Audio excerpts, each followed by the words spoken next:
My own grandfather ran a hardware store in Los Angeles. He was an immigrant from Japan. He only sold to other Japanese.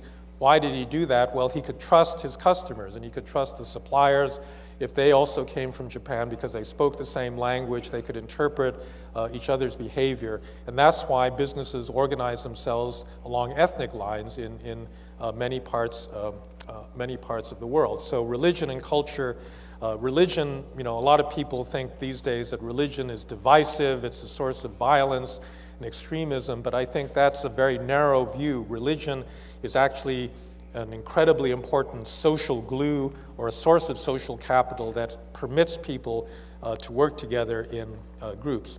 Second source, political systems. I think any big society needs a rule of law. It needs political institutions, and if those are missing, you're not going to get trust over between people that are not relatives or personal friends or don't live together in a small and settled community. And finally, again, to return to the theme of today's discussions, you have education, because common education does not only transmit knowledge, methods, techniques, it also transmits values. It transmits shared values, and that is one of the reasons why common education is a very, very powerful source. It's those engineers that went to school together that learn common values in terms of their development of their own higher skills that allows them to cooperate when they're out in a competitive marketplace, all right? So trust has these different sources. Governments are complicated because they can both build trust and they can undermine it. They can undermine trust by being too strong, and they can also undermine trust by being too weak. Let's take the first case. There are some classic instances in which you had a strong, centralized state that tried to essentially destroy civil society because the state wanted to do everything. The classic case of this is, of course, the former Soviet Union, where the state took over labor unions, the press, civil society. It even tried to control the family. There was a famous statue in Moscow in the communist period to a little boy named Pavel Morozov, who was celebrated because he turned his family into the police in the 1930s, into Stalin. And he was celebrated because the state wanted to say that we are more important than your family. You should trust the party more than you should trust your mother and father. And as a result, all post-communist societies have therefore suffered from a massive deficit of trust. There was no horizontal organization in most countries under communism, and therefore when they became democracies, people didn't have this habit of communicating, organizing, associating with each other, except in very dysfunctional or pathological ways like mafias, criminal organizations, and the like. France also, even though it was a democracy and not as extreme as the former Soviet Union, was also a case where the centralization of the French state reduced the interpersonal trust of French society. I don't know if you've been noticing, but all of the French labor unions are out on strike today because President Sarkozy wants to raise the retirement age from 60 to 62. I mean, frankly, he's going to have to raise it to 75 if France is ever going to survive the coming fiscal crisis in its pension system. But even to get to age 62, the entire labor movement has shut down the airports and the railroads in the entire country because they don't trust the government. And they don't trust the government because there is a history of state centralization in which orders are given from the top down without the participation of civil society or the grassroots participation of French society in important decisions, and the result is a highly confrontational social system between the government and workers, between managers and workers, and the like, all right? So governments can be too strong, and that can undermine trust. But they can also be too weak. If governments do not perform the basic functions that all governments must do, which is to provide public goods. Public goods are goods that private markets on their own, private individuals will not provide. Security, the rule of law, common infrastructure, regulation, certain basic forms of regulation. And in cases where the government is absent or leaves this up to private individuals, what fills the vacuum is not necessarily spontaneous order with citizens organizing themselves for peaceful purposes. A lot of what you get are narco-traffickers, are mafias, are criminal organizations that have weapons and power where the state has not fulfilled its obligation to provide security. And as you can see, I think, in many respects, this is not just Mexico. I also visit Colombia quite a lot, and that, like Mexico, is a society in which the state traditionally has been very weak, unable to enforce the law in many parts of the country, and into that vacuum have flowed a lot of very dangerous and very pathological kinds of organizations. And so if the state cannot provide basic rule of law, then you are also going to get a very deep crisis of trust. So sometimes states need to be stronger rather than weaker. To wrap up, trust in education, to bring this back to the theme of today, education is not simply about the transmission of skills and knowledge. A good education, or an education of the whole person, also transmits values.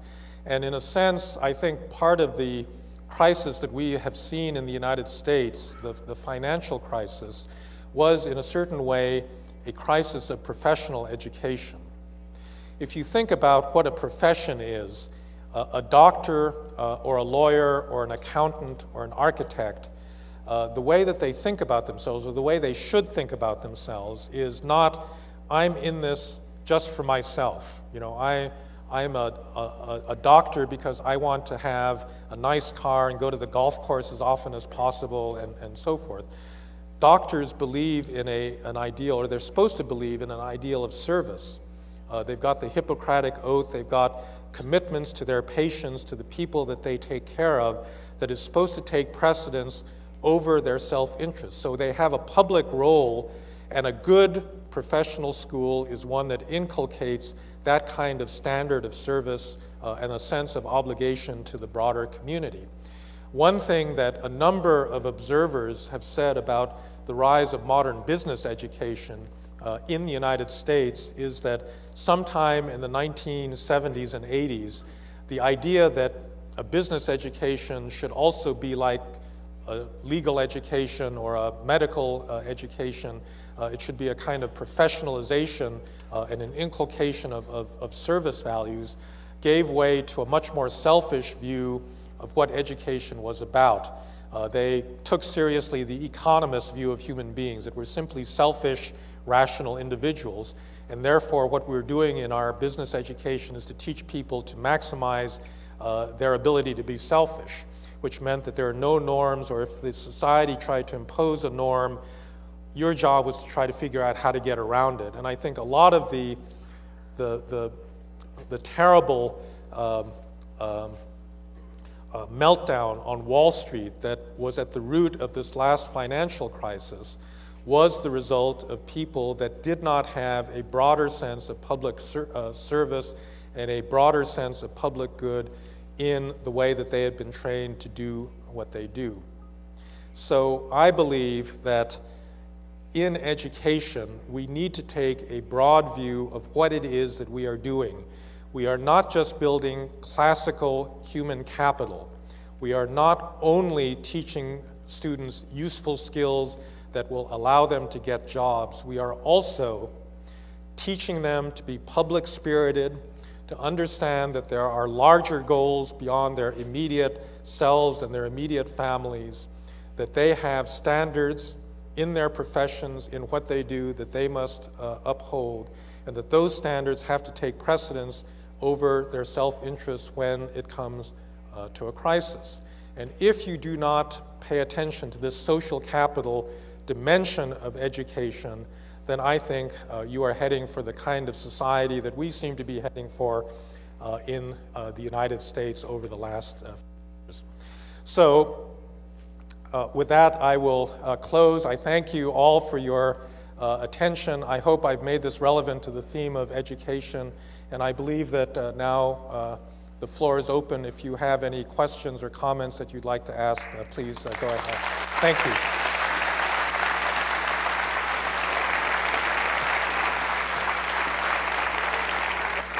Thank you. Muchísimas gracias. Un fuerte aplauso, por favor. Muchísimas gracias. Y bueno, me imagino que deben de tener muchas preguntas. Entonces, por favor, levanten las manos. Los jóvenes van a pasar con los micrófonos y el doctor va a contestarlas. Pueden hacerlas en español si gustan. Si no, pueden hacerlas en inglés, como ustedes gusten. Los audífonos del doctor, por favor, para que él se los ponga por si la pregunta va a ser en español. Gracias. Okay, go ahead. First of all, thank you for your conference. It was very illustrative. I have a question. Obviously, in Mexico, we lack of social capital. We simply don't trust each other. And if in Massachusetts the contracts are very thick, I think in Mexico are double that thick. My question is, how can we develop social capital? And if this is possible only by education, because we have very many cultural limitations. And if this is possible, how long can it take? Thank you. Well, thank you. I suspected I'd get a question like that, being here in Mexico. Look, I find it difficult to come to a different country that's not my own society and give you a wise analysis of what your problems are. So I do this with great hesitance. But I've observed Mexico over a long period of time, and it does seem to me that there are at least a couple of sources of this problem, this lack of trust. So the first one is the one that I stated at the end of the talk, which is that the Mexican state has been too weak. That is to say, it has not been a state that could enforce a rule of law and to make that really stick, not just for elites, but for the society as a whole. So when you get down to, a village in rural Mexico, is the policeman honest and able to honestly adjudicate disputes and enforce laws even-handedly? The answer, oftentimes has been no. And so there needs to be a stronger investment in legal institutions, in